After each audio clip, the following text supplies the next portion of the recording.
ကျွန်တော်88ရေတော်ဘုံကြီးနဲ့ပေါက်ဖွာလာခဲ့တာဖြစ်ပါတယ်နော်ကျွန်တော်တို့ရှင်းရှင်းပြောရတော့စက်တင်ဘာလကျွန်တော်တို့ဩဂတ်စ်လ26ရက်ရွှေဘုံနိုင်88ခုနှစ်မှာ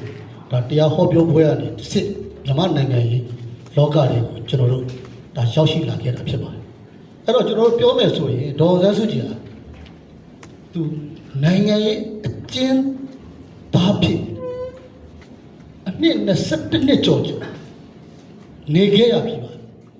အခုဆက်လက်ပြီးတော့တောက်လျှောက်ဘယ်နှစ်နေရမလဲဆိုတဲ့အခြေအနေကိုလည်းဖြတ်သန်းနေရ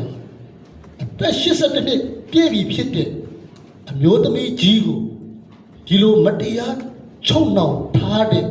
ကျန်းဖက်မေးအောင်လိုက်တာဘာကြောင့်လဲဆိုရင်အကြောက်တရားကြီးစိုးနေလို့ဖြစ်မှာဒါကြောင့်မလို့ဒေါ်ဆန်းစုကြည်ဟာ1989ခုနှစ်ဇူလိုင်20ရက်နေ့ကနေပြီး1989ခုနှစ်ဇူလိုင်20ရက်နေ့ကနေပြီး1995ဇူလိုင်10ရက်နေ့မှာပြန်လွတ်လာတယ်အကျဉ်း6နှစ်တာကျင်းချခံခဲ့ရနောက်ထပ်တစ်ခါကျွန်တော်တို့2000ခုနှစ်မှာယုံကြည်မှုတိဆောက်ရေးကာလဆိုပြီးတော့ဘုခင်ညွဲ့လိန်ညာဝါဒဖြန့်မှုနေတဲ့အတူ2000ခုနှစ်စက်တင်ဘာလ21ရက်နေ့ကနေပြီးတော့ဘူရာကြီးခီးစီကနေပြီးတော့မှခေါ်သွားပြီးတော့အကျဉ်းချလိုက်တာ2002ခုနှစ်မေ6ရက်မှာပြန်လွတ်ပြီးတစ်နှစ်ပဲခံတယ်နော်2003မေ30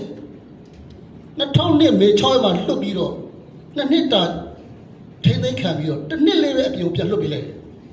2003မေ30တပင်းခုဆိုမေလ30ရက်နေ့ဒါလည်းရောက်တော့ဖြစ်မှာ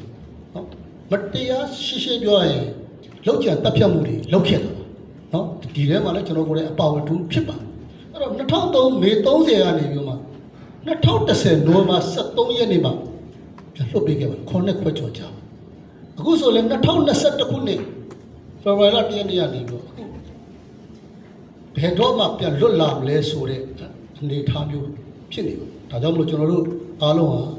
လူလူကောင်းတော့ဒေါ်ဆန်းစုကြည်နဲ့နိုင်ငံရေးကျင်းသားချင်းသူအားလုံးလွတ်ပြောက်ရေးဟာကျွန်တော်တို့ရဲ့ရှင်းရှင်းပြောရင်ပထမဦးဆုံး first priority ကျွန်တော်တို့ဦးစားပေးထားရမယ်လွတ်မြောက်ရေးကိုကြိုးပမ်းကြရမယ်ကျွန်တော်တို့ရဲ့ရည်မှန်းချက်တစ်ခုဖြစ်နေတယ်ဆိုတာကျွန်တော်အားလုံးကိုယုံမတန်တရားမရှိလေးစားပါတယ်